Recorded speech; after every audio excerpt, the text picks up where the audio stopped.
Most people live their lives through the lens of their phones.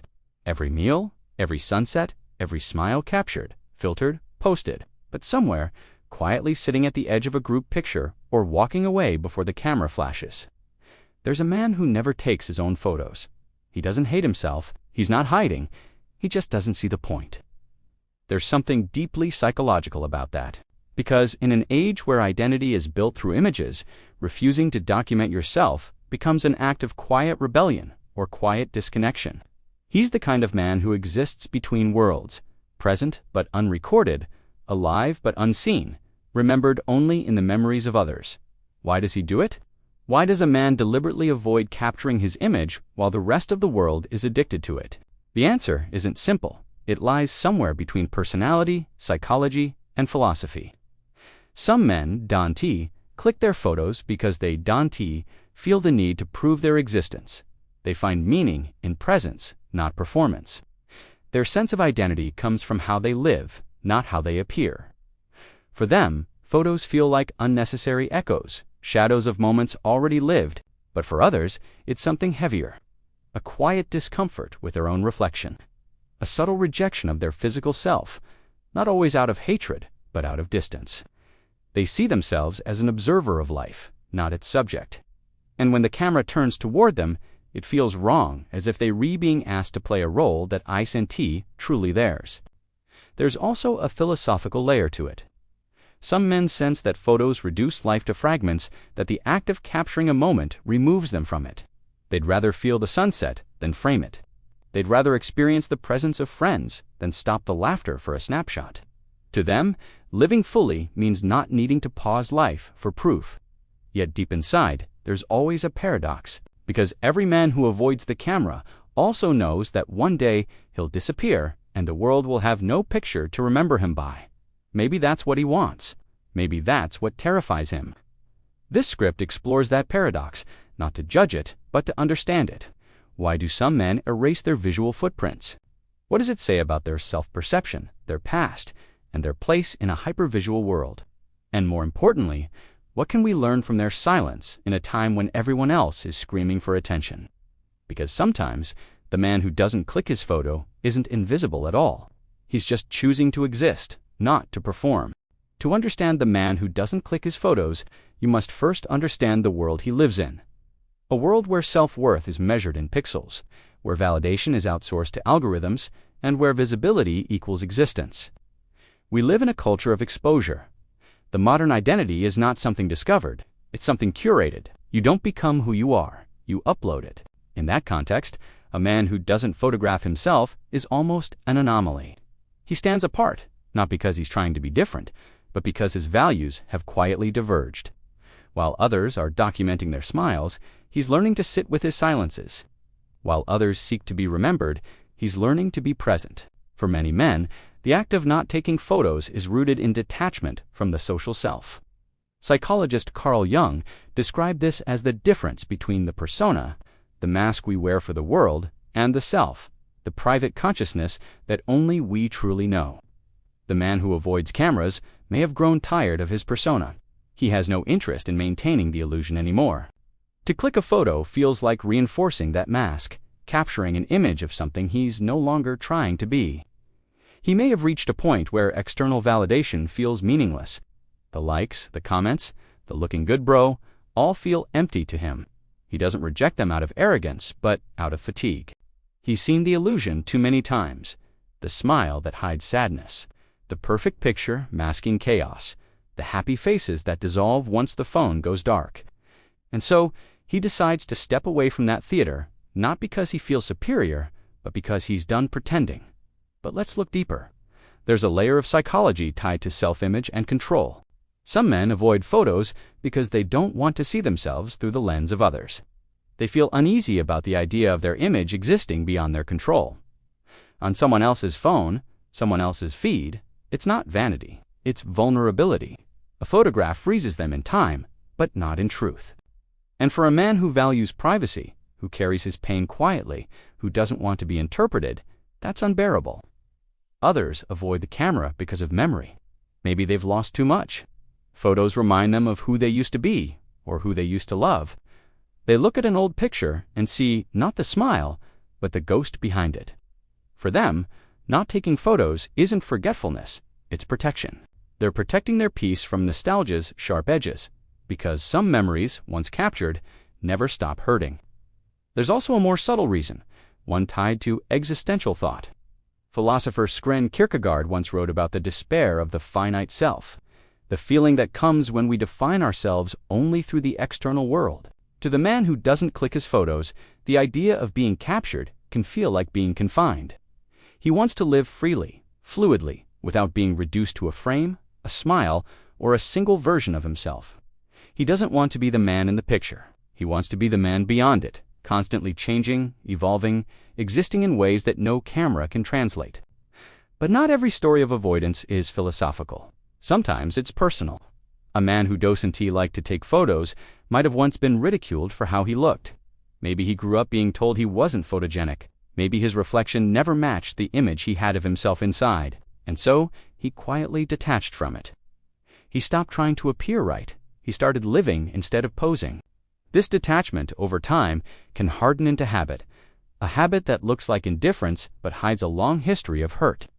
Yet, interestingly, there's strength in that too, because by refusing to obsess over his image, he might be one of the few who've escaped the psychological trap of appearance anxiety.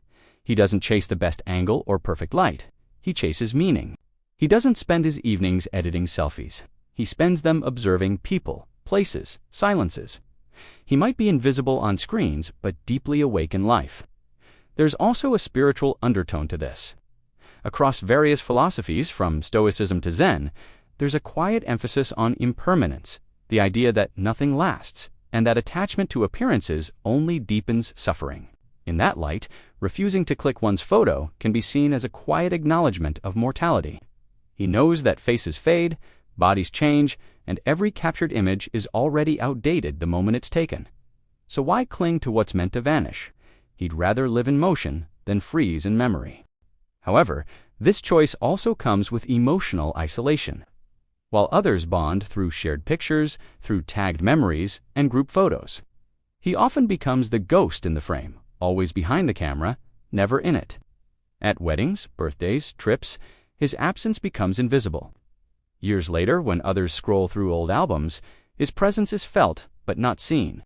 It's as if he lived between the lines of history, existing only in recollection. That can be beautiful and tragic, because in his pursuit of authenticity, he also risks being forgotten.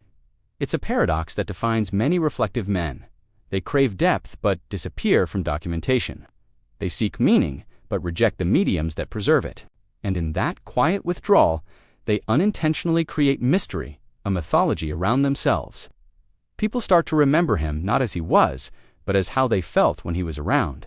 And maybe, in some strange way, that's more powerful than a photograph. There's another layer, the societal one.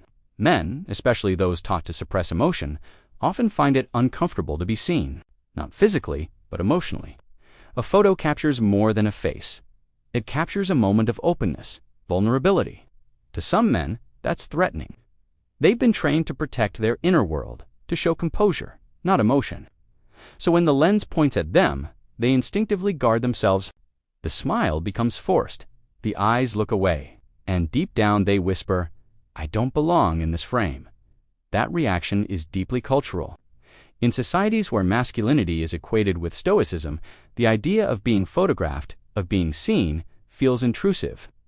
It exposes a man's humanness in a world that expects him to be an archetype. And so, he withdraws. He builds safety in invisibility, because not being seen means not being judged, not being captured means not being interpreted. It's a shield, a silent one, but strong. Yet there's something poetic about it, because while everyone else is chasing permanence through pictures, he's embracing impermanence through memory. While others record moments, he lives them. While others fear being forgotten, he finds peace in being unremembered. He understands that life isn't meant to be archived, it's meant to be felt. And that's what makes him fascinating. He isn't disconnected from life, he's deeply connected to experience. He knows that the more you try to hold a moment, the faster it slips through your fingers. He doesn't click photos because he's busy living the photo. He doesn't need a reminder his soul remembers. Still, this kind of man walks a lonely road, because in a digital world, invisibility can feel like erasure. When everyone else builds identity through imagery, his absence is interpreted as emptiness. People might see him as cold, distant, detached, but they don't realize he's simply someone who values presence over performance, meaning over memory, essence over evidence. He may be the friend who never posts, the brother who disappears from family photos, the lover who never takes a selfie. And yet, those who know him remember him differently, not by how he looked, but by how he made them feel. And that, perhaps, is the truest kind of immortality. When you look deeper into the psychology of a man who avoids being photographed, you begin to uncover something much more profound than mere shyness or privacy. You begin to see the tension between existence and evidence, between being and appearing. In today's culture, where social media is the mirror through which we define reality, his refusal becomes a statement, not against photography itself, but against the need to be seen. This man, often unknowingly, is rebelling against the commodification of the self. We live in a time when our faces have become brands, our moments turned into marketing, and our emotions into curated performances. Every selfie is a negotiation between authenticity and approval. But for the man who doesn't click his photos, there's no negotiation, because he's withdrawn from the marketplace of validation altogether. To psychoanalyze this, we can look through several lenses. First, the existential.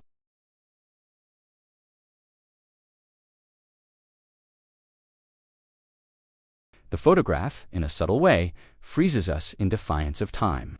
It's our attempt to escape death by creating a visual proof of our living. But for a man deeply aware of impermanence, that attempt feels hollow. He knows that a picture is not life, it's just residue. He understands that every captured smile is already gone by the time it's printed. And so, he doesn't resist death through photos. He accepts it through presence. This acceptance is rare, even unsettling. Most people can't sit comfortably with the idea that they will vanish.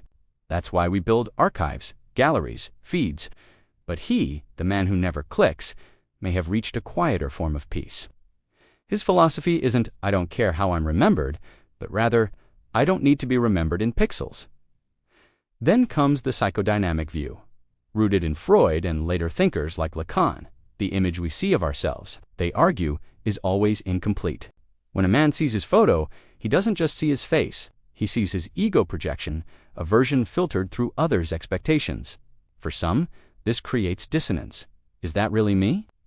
For the man who avoids photos, that dissonance becomes unbearable. He doesn't want to see himself as an object. He wants to live as a subject, fluid, thinking, breathing, unconfined.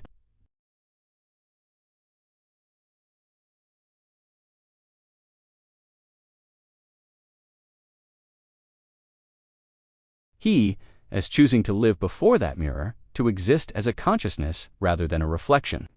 In a way, his act is deeply philosophical, even spiritual.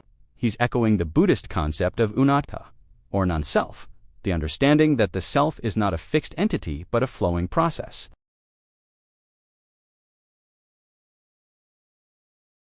So he avoids the camera not because he fears it, but because he refuses to reduce himself to something static. He wants to keep evolving, unseen, unrecorded, undefined. But that's not the whole story. There's also a societal psychology at play. The modern world teaches men to appear strong, composed, successful. Every image must project stability. So when a man feels broken, uncertain, or exhausted, he doesn't want that captured. He doesn't want proof of his vulnerability immortalized. Not clicking photos then becomes a defense mechanism, a quiet protection of one's inner chaos. He may also fear that being photographed makes him perform, and performance dilutes sincerity. Every camera introduces an observer.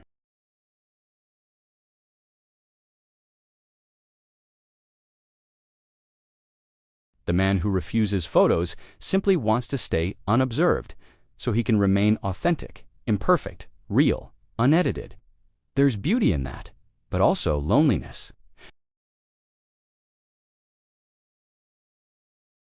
He may never be remembered for who he was, only for what others project onto him.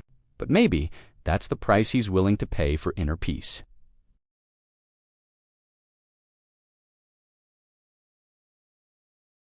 Thinkers like Walter Benjamin and Susan Sontag warned that photography changes our relationship to reality. It turns experiences into collectibles. We stop living to feel and start living to remember that we felt.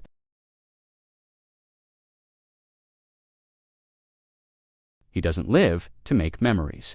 He lives to experience the moment itself, raw, transient, unrepeatable. Yet, this rejection also isolates him from the collective rituals of memory. Photos are not just about vanity, they're about connection. They help people say, "I was here with you." So when he avoids the camera, he also denies others that small gesture of shared existence. He becomes harder to hold on to, both in the world and in memory.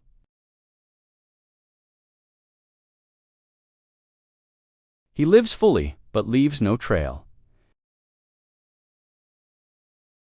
And so, when people remember him, they remember the feeling of his presence, rather than the form of his face. That's not a flaw, that's a philosophy, one that values essence over appearance. Still, there's a subtle tragedy in this detachment.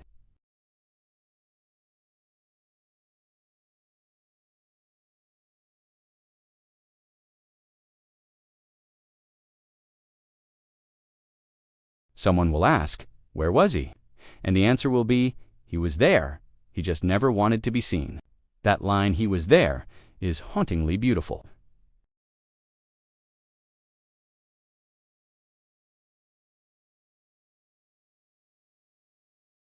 For some, it's peace. For others, it's exile. Perhaps the question isn't why doesn't he take photos, but what does he value more than being remembered? And maybe that answer lies in presence. Because in a world obsessed with documentation, true presence becomes the rarest form of art. He doesn't photograph his meals, he tastes them. He doesn't record the concert, he feels the vibration through his chest. He doesn't post his sunsets, he lets the colors fade in peace. He's not rejecting life, he's immersing in it. But if you look closer, you'll notice something else. The quiet grief behind that detachment. Sometimes men like this are not born detached. They become that way. Disappointment, betrayal, exhaustion, these things can teach a man that the world doesn't really see him, no matter how visible he becomes. So he stops showing up for the lens because the lens never captured him anyway, only a projection. He learns that being visible doesn't mean being understood, so he disappears, not out of bitterness, but out of clarity. He withdraws from the noise to rediscover truth in silence. In that silence, he finds a peculiar kind of strength. He becomes independent of attention, immune to validation. He no longer checks how he looks, he checks how he feels. He no longer asks, "Do they see me?" He asks, "Am I real to myself?" And that question, that constant dialogue with the self, becomes his quiet revolution. Because in a world desperate to be seen, to choose invisibility is an act of profound courage. So yes, maybe he's misunderstood. Maybe people think he's distant, strange, unapproachable. But beneath that calm detachment lies a man who has simply outgrown the need to prove that he exists. He has learned that real confidence doesn't come from being photographed. It comes from being rooted. Still, he's not immune to the ache of time. There are moments when he watches others share pictures and feels a flicker of absence. Not jealousy, just recognition. A recognition that time moves on and he has no record of it. That one day he'll search for a younger version of himself and find only memory. And in that moment, even he may wonder, did I go too far in my silence? Was I too proud to leave a trace? Was my absence an expression of peace or of pain? That's the beauty of this paradox. There's no single answer. The man who doesn't click his photos may be peaceful or tormented, enlightened or afraid. Sometimes he's all of those things at once. He's both the observer and the ghost. But one thing is certain, his choice forces us to reflect on our own relationship with visibility. Because if his invisibility unsettles us, it's only because we've forgotten how to exist without being seen. He reminds us of a deeper truth, that existence doesn't require witnesses, and meaning doesn't demand evidence. He teaches us that a life deeply felt, even if unseen, can still be profoundly real. Maybe the man who doesn't click his photos, avoiding life, maybe he's simply refusing to flatten it.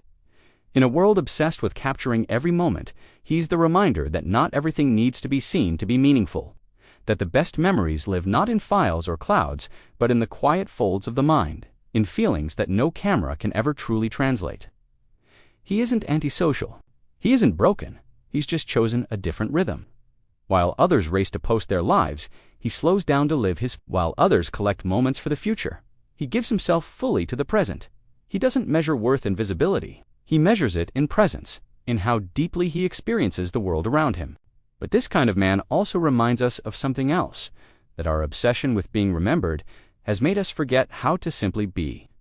We chase immortality through pixels, through feeds, through curated images that outlive the truth. But maybe the man who doesn't click his photos has found a different kind of immortality, the kind that exists in the impact he leaves, not the image he leaves behind. One day, when the people who knew him sit together and scroll through the years, they might realize there are no pictures of him, no smiling poses, no captured glances, no filtered memories, just the feeling of his presence, calm, grounded, real. And that absence will speak louder than any image could, because he didn't want to be remembered for how he looked. He wanted to be remembered for how he made others feel. And perhaps that's the truest form of existence, to live so deeply that your presence lingers even when your picture doesn't. To be so alive in the moment that you don't need a photograph to prove you were there.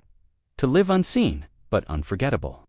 So the next time you meet a man who never takes photos, don't assume he's detached.